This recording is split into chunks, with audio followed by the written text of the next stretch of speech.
नमस्कार. मालिकेच्या आजच्या भागामध्ये आपल्याला पाहायला मिळणार आहे सत्याला आता मीराच्या प्रेमाची जाणीव होणार आहे. कारण सत्या हा मीराच्या शोधात निघणार आहे. मीरा कुठे आहे तिला शोधत शोधत सत्या जाणार आहे आणि सत्याला मीराची जाणीव होणार आहे, मीराच्या प्रेमाची. कारण सत्या हा मीराच्या प्रेमात पडणार आहे आणि त्याला त्या गोष्टी समजणार आहेत. हे आपल्याला आजच्या या व्हिडिओमध्ये पाहायला मिळणार आहे. त्याचबरोबर आपल्या मीराला त्रास देणाऱ्या निरूपा, देविका आणि पंकजची सत्या वाट लावणार आहे. तर त्यासाठी हा व्हिडिओ शेवटपर्यंत पहा. तर इकडे सत्या मीराला शोधत निघालेला आहे. तो मीराला शोधत असतो. मीरा कुठे आहे याचा तो विचार करत आहे. सगळ्या रस्त्याने तो चाललेला आहे. त्यानंतर तो आता सुधाकरला फोन करतो आणि विचारू लागतो की बा, ते मीरा आली आहे का तिकडे, धूमकेतू आली आहे का? तेव्हा ते बाबा म्हणतात की नाही रे, अजून तरी नाही इकडं आलेली दिसलेली. आणि ती आली असती तर मी घरी नाही आहे ना, आता मी बाहेर आहे. तेव्हा आता पुन्हा सत्याला कळत नाही आहे की आता मी कोणाला फोन लावू.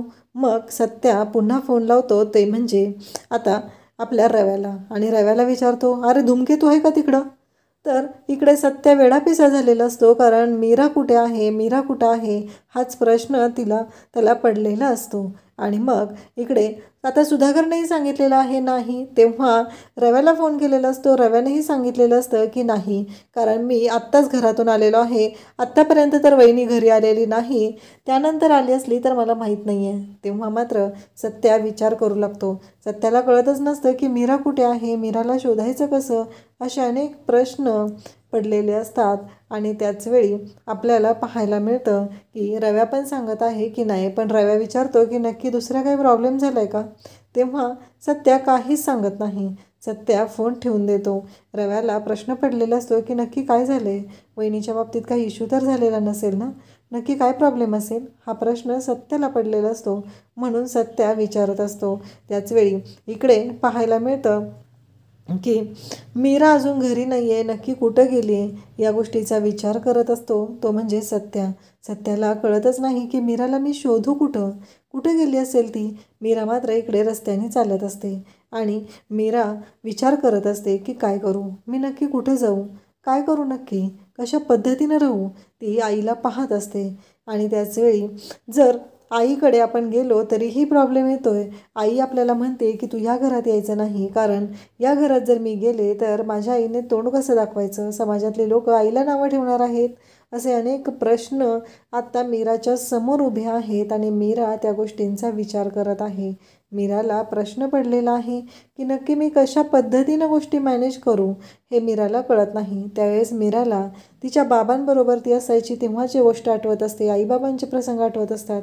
जेव्हा त्यांना कळतं की आता तिच्या बाबांचा रेल्वेमध्ये अपघात झालेला आहे, बॉडी टेस्टिंगसाठी त्यांना बोलवलं जातं, तेव्हा आईला आणि मीराला जो धक्का बसलेला असतो तो धक्का ती गोष्ट तिला आठवते. आणि ती म्हणते की मी आईकडे तर परत जाऊ शकत नाही, आता मला माझ्या घराची जबाबदारी घ्यायची आहे. मला माझ्या बाबांनी सांगितलेलं आहे की मीरा ही जबाबदारी तुला सांभाळायची आहे. त्यामुळं मीरा विचार करते आणि मीरा पुन्हा म्हणते की मला माझ्या सासरी राहूनच मला माहेराची जबाबदारी घ्यायची आहे. मला काहीही झालं तरीही माझं सासर हे महत्त्वाचं आहे, हा विचार आता इकडे डोक्यात आलेला असतो तो म्हणजे मीराला काही करून या सर्व गोष्टी सांभाळून घ्यायच्या आहेत.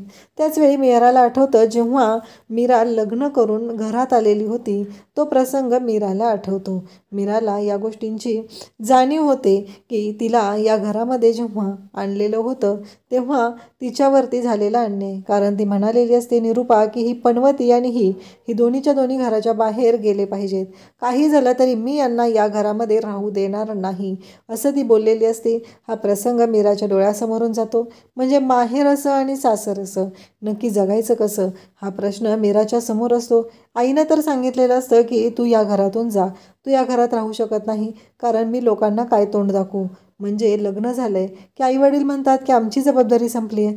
त्याचबरोबर इकडे सासरी पण असे हाल आहेत. त्यामुळं मीरा बिचारी काळजी करत असते. ती म्हणते नाही, आता माझ्याकडे कोणताच पर्याय नाही, मला काही करून आता मला स्वतःलाच काहीतरी करावं लागणार आहे, असं म्हणत मीरा आता पुन्हा घराच्या बाहेर पडून जायचा निर्णय घेते ती म्हणजे सासरी. ती आईकडे पाहत असते. आईलाही वाईट वाटत असतं की आपण आपल्या मीरेला असं बोलायला नको होतं, असं आईलाही वाटलेलं असतं आणि आईच्याही डोळ्यातनं पाणी आलेलं असतं.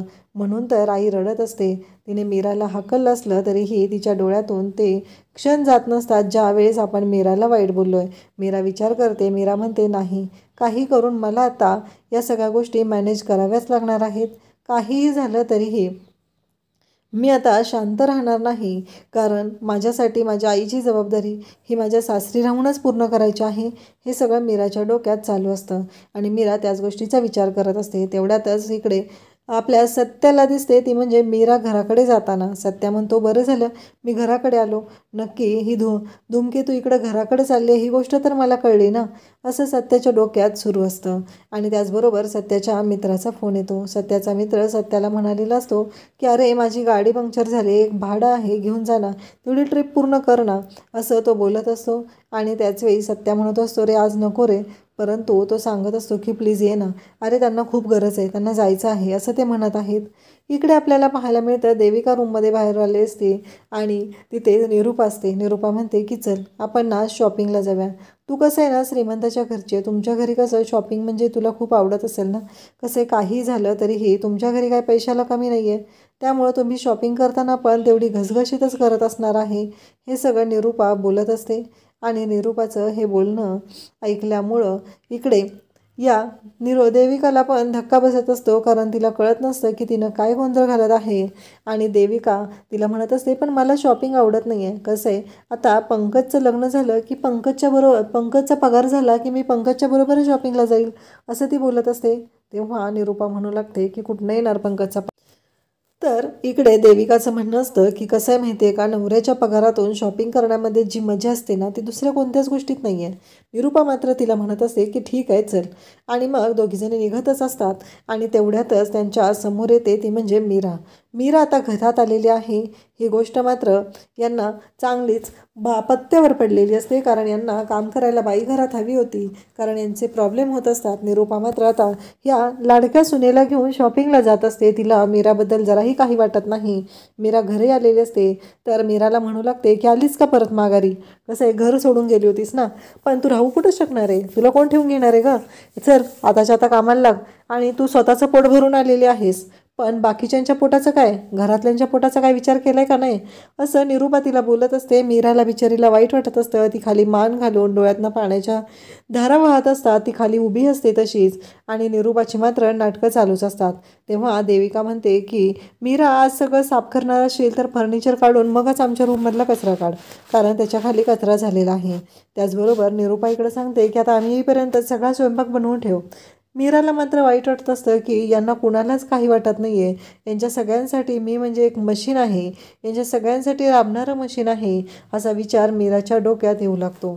त्याचवेळी देविका म्हणते की अगं मीरा, मी काय म्हणते माहिती आहे का, प्लीज आज ना ते शुगर फ्री बासुंदी बनवशील का, मला ती खायचं खूप मूड आलेला आहे म्हणून सांगत आहे. आणि बाकीचं जेवण पण बनवून ठेव सगळं. तेव्हा निरूपा पण तेच सांगते. मीरा म्हणते की हो, कारण आता मीराकडे हो म्हणण्याशिवाय काहीही पर्याय नसतो. मीराने पुन्हा सासरी येऊन राहायचा निर्णय घेतलेला असतो आणि निरूपाची दादागिरी सुरूच झालेली असते. म्हणजे मीराला 2 दिवसही सुखाचा क्षण पाहायला मिळालेला नसतो, तर तिच्या मागं लागलेली ही जी पनवती आहे ती चांगलीच तिला त्रास देत असते. निरूपाची ही नाटकं चालू असतात, पण मीरा तोंडातून एक शब्दही बाहेर काढत नाही. शांतपणे सगळ्या गोष्टी ऐकून घेते आणि इकडे म्हणू लागते की काही झालं तरीही आता मला यातूनच पुढे जायचं आहे. सत्या इकडे विचार करत असतो. त्याच्या मित्राची गाडी बंद पडलेली आहे, तिकडे सत्या आलेला असतो, कारण ती गाडी जर दुरुस्त झाली नाही तर सत्याला भाडं घेऊन जायचं असतं. त्यानंतर आपल्याला पाहायला मिळतं सत्याला आठवत असतं मीराने जे व्रत केलेलं होतं, तेव्हा मात्र तिने हे सगळं मनापासून केलेलं होतं. आणि त्याचबरोबर सत्याला ती म्हणालेली होती की तुम्ही माझ्या आयुष्यात नको आहे ना, मी तुम्हाला तुमच्या आयुष्यात नको आहे ना, निघून जाते मी कायमची, असं म्हणत मीरा त्याच्या आयुष्यातून निघून गेलेली असते. आणि सत्याला जाणीव झालेली असते की मीरा आत्ता मला माझ्यासोबत हवी आहे, असं त्याचं म्हणणं असतं. माझी धूमकेतू कुठेही जाणार नाही, ती मला माझ्यासोबतच हवी आहे, असं सत्याचं म्हणणं असतं. सत्या त्याच्याच तंद्रीत असतो. तेव्हा त्याचा मित्र म्हणतो की एक चहा घेऊया रे, आणि चहा घेऊन तो मित्र येतो. तेव्हा सत्या तो चहाचा कप घेत असतो आणि त्याच्या हाताला चटका लागतो. तेव्हा मीराला त्याला आठवतं की मीराने त्याला सांगितलेलं असतं की असा रुमालाने किंवा तिच्या पदराने त्याने चहाचा कप पकडलेला. ही गोष्ट त्याला आठवू लागते. आणि त्याचबरोबर इकडे सत्या त्याच्या तंद्रीत असतो, तो हसत असतो. तेव्हा त्याचा मित्र त्याला म्हणतो की काय झालं रे, एकटाच हसतोय, एकटाच बोलतोय, नक्की काय झालंय काय, हे सगळं बोललं जात असतं. आणि त्याच वेळी इकडे त्याचा मित्र त्याला समजवत असतो. तेव्हा सत्या म्हणत असतो काय नाही रे, मला हे कळत नाही आहे, एखाद्या माणसाकडनं चूक झाली असेल तर काय करायचं. तेव्हा त्याचा मित्र त्याला सांगू लागतो, जर चूक झाली असेल तर चूक मान्य करायची आणि सोडून द्यायचं आणि पुढं जायचं. त्याच्या मित्राने छान असा सल्ला सत्याला दिलेला असतो. त्याचबरोबर आपल्याला पाहायला मिळतं की मीरा आता इकडे घरी आलेली आहे. ती किचनमध्ये आहे, तिने पीठ मळत आहे. आणि त्याचवेळी मीराला तिच्या बहिणीचा फोन आलेला असतो. तिची बहीण तिला म्हणत असते की ताई, पोचलीस का तू. तेव्हा मीरा म्हणत असते की मी स्वयंपाक करते, मी तुला नंतर कॉल करते. मीराने आंघोळ वगैरे केलेली असते आणि स्वयंपाक करायला गेलेली असते, कारण मीरा पूर्ण भिजलेली असते. आणि तेव्हा निरूपा तिला म्हणालेली असते की तलावात तू स्वतः आले ग बुडून, दोघंजण मिळून बुडला असाल, दोघंजण मिळून भिजला असाल, पण इथं आमचा विचार कर. असं म्हणाल्यामुळं मीराने आता कामाला सुरुवात केलेली असते. मीराने इथे सगळी तयारी केलेली असते, वरण लावलेलं असतं, त्याचबरोबर चपात्याची तयारी झालेली असते. सगळा स्वयंपाक जवळजवळ तिचा तयार होत आलेला असतो आणि तिला त्रास होत असतो, तिला गरगरत असतं. तरीही बिचारी मीरा हा सगळा स्वयंपाक बनवत असते. तिला असं वाटत असतं की काहीही झालं तरीही आत्ता हे सगळं बनवून ठेवणं गरजेचं आहे. म्हणूनच तिनं या सर्व गोष्टी करायला घेतलेल्या असतात. त्यानंतर आपल्याला पाहायला मिळतं शॉपिंग करून आलेली असते ती म्हणजे निरूपा आणि देविका. दोघीही म्हणत असतात की खरंच छान शॉपिंग झालं. तेव्हा निरूपाला ती सांगत असते की कसं आहे माहिती आहे का, काहीही झालं तरीही आता तुमच्या लक्षात नसेल आलं, पण या ज्या गोष्टी आहेत ना त्या मला ना खूपच स्वस्तात मिळालेल्या आहेत आज, कारण मी एवढे पैसे नसते कमी करू शकले. तुम्ही छान बार्गनिंग करता हो आई, असं ती बोललेली असते. आणि त्याचबरोबर इकडे निरूपा मात्र खुश झालेली असते. निरूपा म्हणत असते असंच तू माझ्यासोबत जर राहिलीस ना तर मी तुझ्यासाठी करेल आणि तुला या गोष्टी तुला आवडतील पण. आता जर फ्रेश होऊन घे, जेवण तयार असेल आपण जेवायला घेऊया, तोपर्यंत पंकज पण येईल. तेव्हा निरूपाला देविका म्हणत असते की पंकज पण ते तर ऑफिसला गेलेत ना. तेव्हा मात्र इकडं देविका असं बोलल्यानंतर आता वाट लागलेली असते ती निरूपाची. निरूपा म्हणत असते आता हिला काय सांगू. तेव्हा ती म्हणते की अगं बाहेरचं खाल्ल्यावर त्रास होतो ना, म्हणून मी त्याला सांगितलेलं आहे जेवायला घरी आहे, तो येईल सुट्टीमध्ये जेवायला. बरं चल आवरून घे तू, फ्रेश हो, मी आलेच. असं म्हणत आता मीरा हाका मारत आलेली असते. ती निरूपा किचनमध्ये येते. किचनमध्ये काय काय झाले ते पाहते आणि तिला राग येतो. त्यानंतर ती मीराच्या रूममध्ये येते. मीरा बिचारी अंगावरती चादर घेऊन झोपलेली असते. तिला खूप त्रास होत असतो, तिला ताप आलेला असतो, पण या गोष्टीची जाणीव निरूपाला मात्र नसते. निरूपा म्हणते की उठ, तुला कळतंय का तू काय करत आहे. आणि मग उद्याच्या भागात पाहायला मिळणार आहे की निरूपाने मीराला खेचत आणलेलं आहे आणि तिने तिथं किचनमध्ये आणून ढकलून दिलेलं आहे आणि सांगितलेलं आहे की आत्ताच्या आत्ता हा सगळा स्वयंपाक तुला करायचा आहे, कोणतीही नाटकं सहन केली जाणार नाहीत. हे सगळं मीराला सांगत असते ती म्हणजे निरूपा. निरूपाला असं वाटत असतं की काहीही झालं तरीही हे जेवण हिने बनवायलाच हवं आहे. बिचारी मीरा तापाने फणफणलेली असते, पण या निरूपाला जराही तिची किव येत नाही. त्यावेळेस देविकाही तिथं असते, तीही हे सर्व पाहत असते. आता आपल्याला पाहायला मिळतं की सत्या हा घरी आलेला आहे आणि सत्या म्हणतो की निवांत जेवा. कसं आहे, तुम्हाला त्याची किंमतच नाही आहे, तुम्हाला जेवण तुमचं महत्त्वाचं आहे ना, मग झालं. आणि इकडे मीरा मात्र रडत असते, तिला त्रास होत असतो. आणि मग सत्या आलेला आहे आणि त्यांची वाट लावत आहे. निरूपाला आणि देविकाला सांगत आहे की आता तुम्हाला गोड लागत असेल ना, तिथे ती माझा धूमकेतू तापाने फणफणलेली आहे, तुम्हाला जराही लाज वाटलेली नाही आणि तुम्ही निवांत गिळत बसा, तिला कुणी पाणीही विचारलं नाही. या गोष्टीचा राग सत्याला आलेला असतो आणि सत्या ते बोलून दाखवत असतो. आता सत्याच्या मनात मीराविषयी प्रेमाच्या भावना निर्माण झालेल्या आहेत. ते दोघं आता कसे एकत्र येऊन निरूपाची वाट लावणार ते आपल्याला पाहायला मिळणार आहे. अशाच अपडेटसाठी चॅनलला सबस्क्राईब करा. थँक्यू.